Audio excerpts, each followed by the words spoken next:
में बेहद खास है वो इसलिए क्योंकि इसे त्योहारों का दिन कहा जा रहा है। एक तरफ नवरात्रे, गणगौर और फिर ईद का जश्न भी। जी हां, देश भर में ईद का जश्न मनाया जा रहा है। ईदगाहों में नमाज अदा की जा रही है, अमन चैन की दुआ मांगी जा रही है।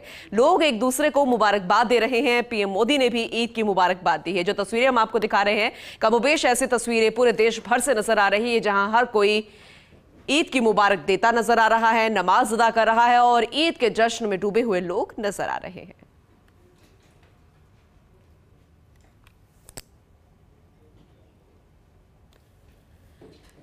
तो राजस्थान में क्या कुछ तस्वीर बनी हुई नजर आ रही है, अपने सहयोगियों का रुख कर लेते हैं। अजमेर से शुभम हमारे साथ जुड़ चुके हैं, तो वही राजधानी जयपुर से अशोक हमारे साथ जुड़े हैं। तो सबसे पहले आपको अजमेर लेकर चलते हैं, क्योंकि उसे ख्वाजा नगरी भी कहते हैं और दूर दूर से लोग जो श्रद्धालु हैं या फिर यूं कहें कि जो नमाजी हैं वो यहां पर पहुंचते हैं।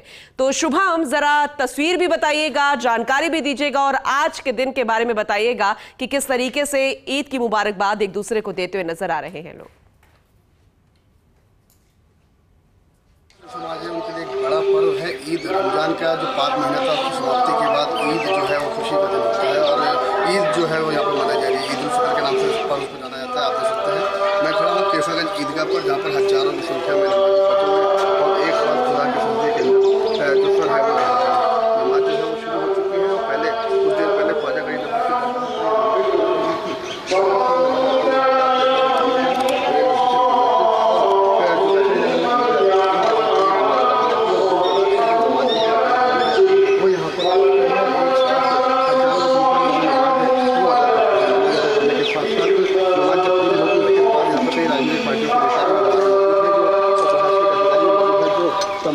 समाज के लोगों को बिल्कुल जिस तरीके से नमाज वो अदा कर रहे हैं वो सुनाई भी दे रहा है, हम दर्शकों को दिखा भी रहे हैं। शुभम, मैं आपके पास लौटूंगी, लेकिन एक बार अशोक का भी रुख कर लेते हैं। राजधानी जयपुर में किस तरह की तस्वीरें आज के खास दिन पर नजर आ रही है, ये जान लेते हैं। अशोक, आपके पास क्या कुछ जानकारी है? आप अभी कहां पर मौजूद है, जरा अपडेट कीजिएगा।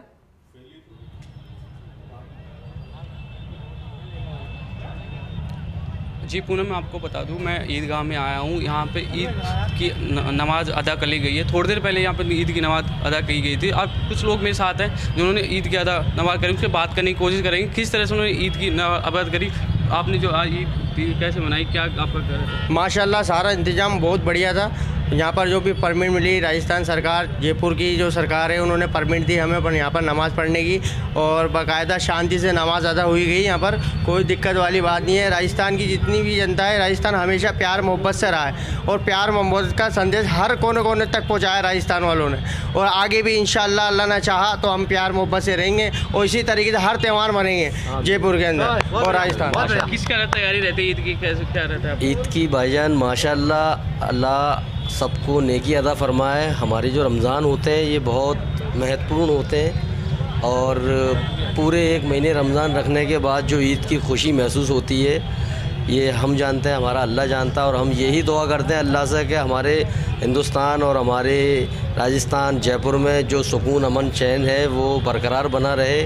और अल्लाह से दुआ करते हैं हर पल हर वक्त कि अल्लाह हर मुसीबत परेशानी से दूर रखे। जी पूनम, मैं आपको एक छोटे से बच्चे से मिलाता हूँ जिसने रोज़ा रखा था और ईद अदा करी है। भाई आपका नाम क्या है? इबाद। और किस तरह से आपने रोज़ा रखा और किस तरह ईद अदा करी आज? जो सुबह शहरी में उठते हैं बताओ और शाम को कैसे क्या किया जाता है?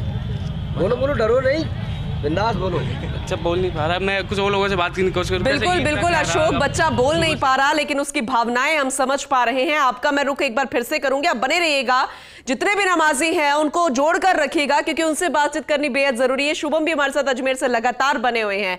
शुभम, हम जयपुर की तस्वीरें दिखा रहे थे, बेहद खूबसूरत तस्वीर थी। एक छोटा बच्चा शायद जिसने पहली बार रोजा रखा होगा लेकिन अब वो इसके महत्व को समझ गया होगा। लेकिन आप जरा तस्वीरें दिखा रहे थे, आप जरा और जानकारी दीजिए, क्या वहां पर भी ऐसी तस्वीरें नजर आई जहां छोटे छोटे बच्चों के पहली बार रोजे रखने की तस्वीरें आपने देखी हो?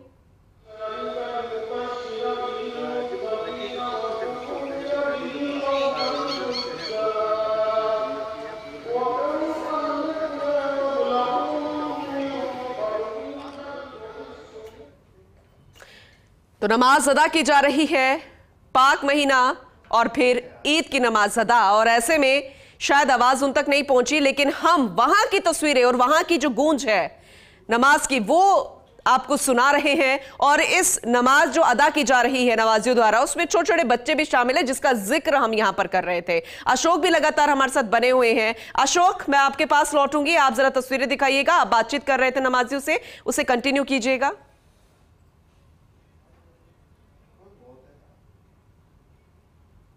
बात करो, कैसे तैयारी रही आपकी, कैसे क्या रहा? ईद की तैयारी तो एक महीने पहले से ही हो जाती है, क्योंकि एक महीने पहले से ही रमज़ान स्टार्ट हो जाते हैं।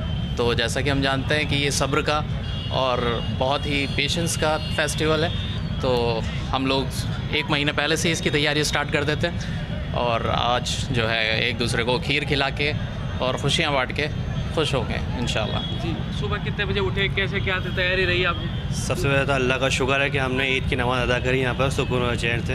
हम सुबह का ये रहता है कि सबसे पहले हम फजर की नमाज़ पढ़ते हैं, अल्लाह का शुक्र करते हैं। चलिए ठीक है अशोक, सब्र का ये महीना है, सब्र का ये त्योहार है। आप बातचीत जारी रखिएगा। आपका एक बार फिर